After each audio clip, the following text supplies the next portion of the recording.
الحمدللہ الحمدللہ وحدہ لا شریک لہ والصلاة والسلام علی من لا نبی بعد اما بعد فاعوذ باللہ من الشیطان الرجیم بسم اللہ الرحمن الرحیم وَأَطِیعُوا اللَّهَ وَالرَّسُولَ لَعَلَّكُمْ تُرْحَمُونَ اللہم صلی علی محمد وعلی آل محمد كما صليت على إبراهيم وعلى آل إبراهيم إنك حميد مجيد اللهم بارك على محمد وعلى آل محمد كما باركت على إبراهيم وعلى آل إبراهيم إنك حميد مجيد۔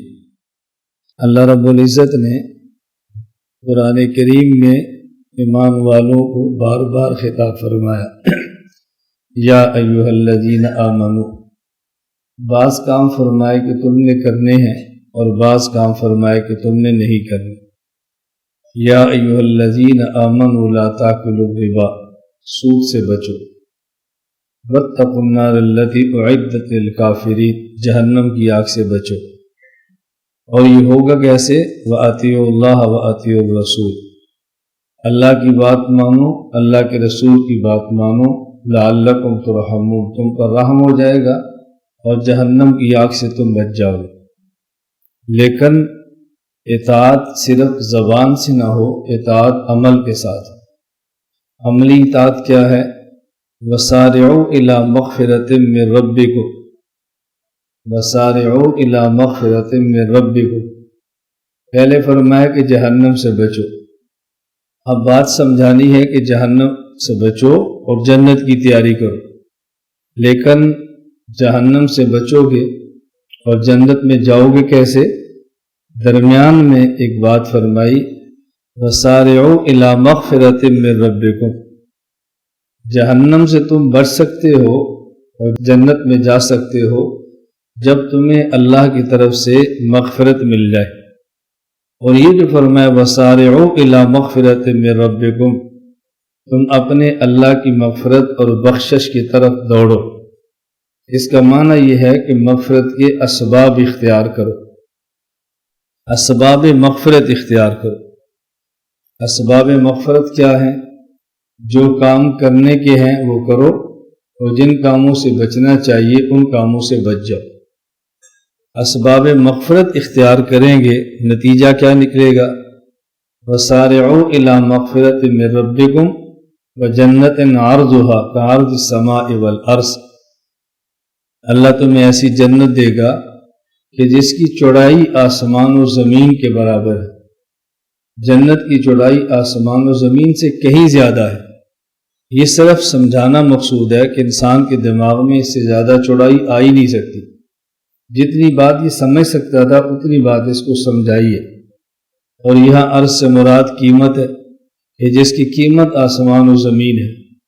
اگر آسمان و زمین بھی تم بیچو، تمہارے پاس ہو، تو شاید پھر بھی تم جنت نہ پا سکو۔ آسان طریقہ کیا ہے؟ اِلیٰ مغفرۃ من ربک، اسباب مغفرت اختیار کرو، اللہ تمہیں جہنم سے بچائے گا اور اللہ تمہیں جنت میں داخل فرما دے گا۔ صرف اسباب مغفرت اختیار کرنا ہمارے ذمہ ہے، اعمال کرنا ہمارے ذمہ ہے، لیکن اعمال پر جنت اور جہنم کا مدار نہیں ہے کہ نیک عمل کریں گے تو جنت ضرور ملے گی، گناہ سے بچیں گے تو جنت ضرور ملے گی۔ بنیاد یہ نہیں ہے، بنیاد اللہ کی طرف سے مغفرت ہے۔ اللہ تعالیٰ معاف فرمائیں گے تو جنت ملے گی، اللہ نہیں معاف فرمائیں گے تو جنت نہیں ملے گی۔ حدیث پاک میں حضور اکرم صلی اللہ علیہ وسلم نے ارشاد فرمایا، یہ بات میری سن لو، کسی شخص کا عمل اس کو ہرگز جنت میں داخل نہیں کرا سکتا۔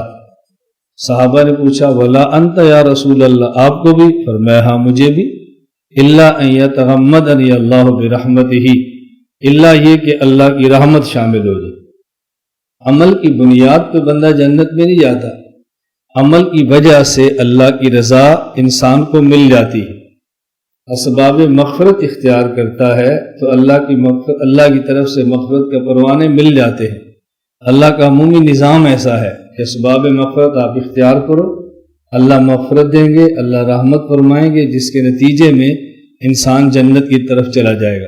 لا الہ الا اللہ، لا الہ الا اللہ، لا الہ الا اللہ، ما لنا رب سواه۔